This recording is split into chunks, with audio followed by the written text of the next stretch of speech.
est-ce que mën nañ xaar ci gouvernement bi ñoo xam ne ni ñu ràññee lañu woon ci gouvernement bi passé ku ci mel ni benn Aminata Touré Aïda Mbodj jot nañ di jot na jaar ci gouvernement certainement y aura ay têtes yu bees. mais man kay li ma remarqué ci seen communication léegi y a plus trop le débat autour du système et du projet. non parce que. il y a eu une évolution je ne sais pas. projet c'est-à-dire ñoom dès l'entame ay waxu système la ñu doon wax. au début système anti-système. ba nit ñi les gens leur disaient que mais attends yéen finalement c'est quoi hybride wala je ne sais pas moi timpi-tampa. mais aujourd'hui ils vendent un projet. et je crois que les gens ont plus besoin de projet que de système et anti-système. C'est ça. Parce que fii comme Fofana li mu doon wax sànq il faut rapidement d'accord ils sont attendus d'abord pour la baisse des denrées de première nécessité. Tout de suite. bu dee ils peuvent décider de ça demain il faut qu'ils le fassent. Alors qu'est-ce que je vois lan laay gis ci situation bi c'est-à-dire en réalité ceux qui vont incarner aujourd'hui le projet là c'est Bassirou Diomaye Faye, Ousmane Sonko et le professeur Mary Teuw Niane. C'est-à-dire ce sont ces trois-là qui sont un peu les porte-étendards. Bon, c'est vrai que le président moom mooy am vision léegi premier ministre transformé vision bi en acte mais le directeur de cabinet du président de la République joue également un grand rôle important dans justement le fonctionnement de l'État. Donc c'est mais bien entendu parce que il joue un grand rôle. Le secrétaire général de la présidence de la République aussi dafa am rôle bu am solo. Donc c'est à ce niveau que va se jouer en réalité le match. Donc Sonko quand même de toutes les façons il faut qu'il assume. Ils doivent assumer, c'est-à-dire comme on dit dans notre jargon, ils doivent boire le calice jusqu'à la lie. ñoom ñoo wax ne léegi à partir de nous les Sénégalais ne seront plus fatigués. Le yoonu yokkute ne sera plus yoonu yokkute. Maintenant ce sera le don de soi pour une amélioration du quotidien léegi. Mais ils assument. Tu es président, je suis premier ministre. Maintenant à côté vous avez le professeur Mary Teuw Niane, je le rappelle, quelqu'un que je connais quand même assez. C'est quand même au plan politique, il a une histoire. L'histoire politique du Sénégal a été écrite un peu à travers ces gens-là. Aucun rapport. Voilà, c'est ça. Donc ça veut dire que c'est Diomaye, Sonko, Diomaye, comme on le dit, ils sont clairement dans une dynamique de gestion sobre et vertueuse. Collégiale. C'est important. Parce qu'aujourd'hui, le professeur Mary Teuw Niane, depuis Moubaye, et puis aussi il faut voir, mais il a démissionné. C'est-à-dire il a démissionné d'un poste de PCA pour mettre à l'aise tout le monde.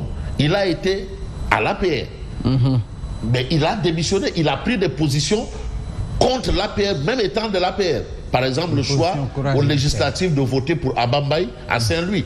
Donc ça veut dire qu'il n'était plus avec le régime en place. Quelles sont les raisons? Bon, peut-être Dieu seul sait. Peut-être que il a compris que les choses commençaient à aller dans un autre sens. Parce que lui, il était convaincu que il y avait une volonté de troisième mandat. Bon, finalement, ça n'a pas été le cas. Bon, léegi maintenant, les choses sont claires. Les choses commencent à être un peu plus claires. Mais am na aussi benn côté boo xamante ne il faut pas aussi l'oublier, l'occulter.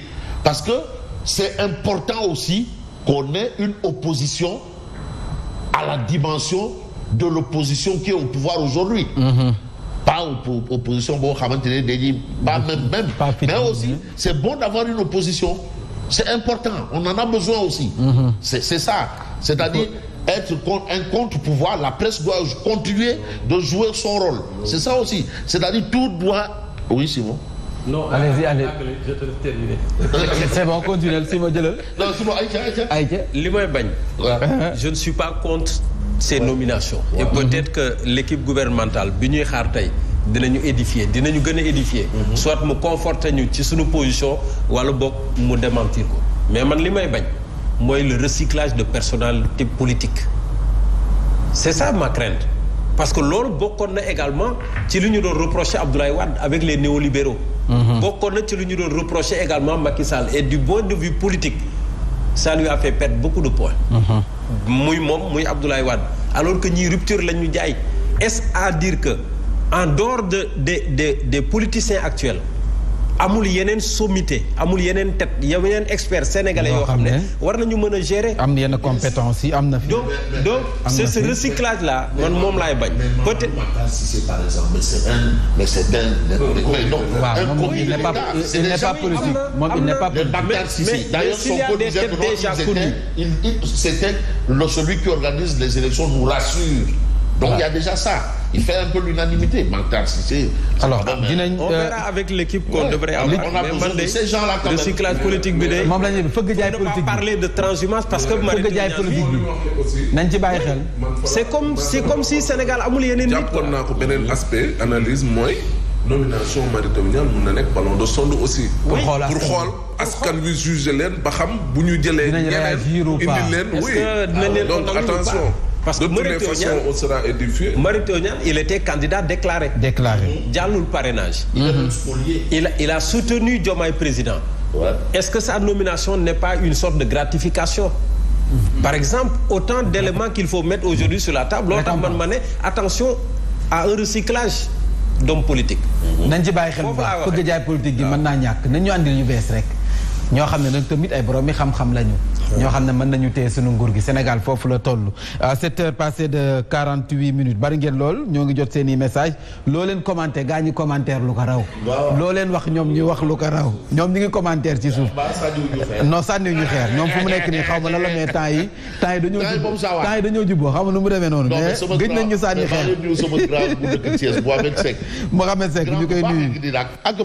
Lamine valorisation ñu lay nuyu bu baax le grand taulier moom it. Assane Fall ñu koy nuyu bari ngeen lool nag di ñu suivre. mais Kagame wowoon na ko fii pour jël ko ministre. kon donc. borom bu xam-xam la. balaa muy servir Sénégal. ay yeneen dëkk. pourquoi mën a servir Sénégal. à un moment Macky Sall voulait qu'il retourne dans le gouvernement. mais nee naa la ñun ay bu dee xam-xam rek du ñu ko jéggaani. ay borom bi bopp rek ñu mën a téye réew mi du ñu ko jéggaani am na. politiciens yi fi nekk nag lekk alalu askan wi ba pare foog na. nguur gu dem ñu dem nguur gu daanu ñu gàddu seen bagage bañ nag moom loolu moo fi dul am Ousmane Sonko ak Diomaye moom duñ fi jël ñoo xam ne ay rapport da leen épinglé bëgg leen recycler dugal leen seen. na leer du dégg ngeen ci. loolu fi am waaye leen rek laa leen ñaanal ñoom ñett. mooy wala le ci. scanner yi. benn. ak waa ji yoo xamante ni doo vraiment guichet automatique. waaw. borom chauffeur bi nga xam ne day yor kàttam rek fu mu dem rëdd. non boobu ministre mi ngi ci réew ba léegi. non kooku daal. mi ngi fi wala dem na wax dëgg yàlla boobu. donc moom demande sociale la c'est une demande sociale. fonds force Covid-19 là. c'est une demande sociale. waaw. ñu yëg ci kaw turbine bi tey kan moo yëg ci kaw turbine bi. pros.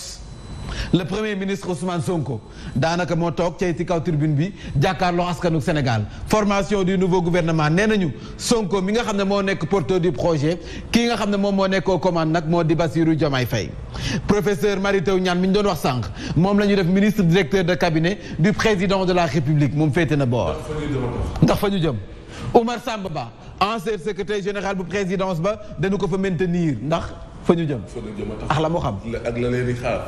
l'équipe gouvernementale connue dans les prochaines heures loolu la ñu Ousmane Sonko wax démb. premier ministre bi bu mu jëlee kàddu nee na. diaspora bi dinañ ci am doole de. waaw démb dégg nañ li ñu wax. mais tu as vu il faut saluer l'esprit de patriotisme de ce monsieur qui avait. c'est un certain Carvalho je crois. nee nañ fu mu nekk ku leen oo ñu ñëw. c'est fuite de mémoire la tudd loolu. fuite de cerveau borom xam-xam de santé si santé la ñu. oui bien sûr mais fuite de cerveau yooyu war nañ mën a ñëw revenir servir Sénégal. ñëw leen de. ñoom Eva Marie Coll Seck ñii ñëpp ils étaient ailleurs mais bi régime amee nguur gi soxla leen dañu ñëwaat bàyyi lépp la ñu amoon. ñëw liggéeyal seen réew. nañu ñëw nekk à chaque changement de régime c'est toujours comme ça. liggéey bi fu mu nekk loolu la woote Sénégalais ku si nekk na ñëw jàpp. ku ñëw daal na liggéeyal réew mi rek. kase liggéey rek la ñu soxla. en tout cas gouvernement bi yàggatul dara waxtu bu nekk je pense est-ce que oowuñu leen sax. parce que xool leen seen portable yi à tout moment mën nañ leen consulter. xool leen ba chargé ngeen seen i portable. man kenn consulté bu la ooyee nga uyu ji. Mamadou Fofana ba chargé nga sa portable. à tout moment Fabrice Nguema mën nañ ko. nekk fii rek moo gën de. à tout moment. dama bàyyi rek ma féete ak askan à tout moment nañu féete fii rek foofu. pourquoi pas mën nañu oo benn Anta Babacar Ngom. daal benn carte la am muy askan point. kase man du ma APR du ma Pastef. mën nañ fi oo ku nekk. nekk ñëw ñu waxtaan xool ndax lii lañ la bëgg a dénk ndax danga ko mën am déet.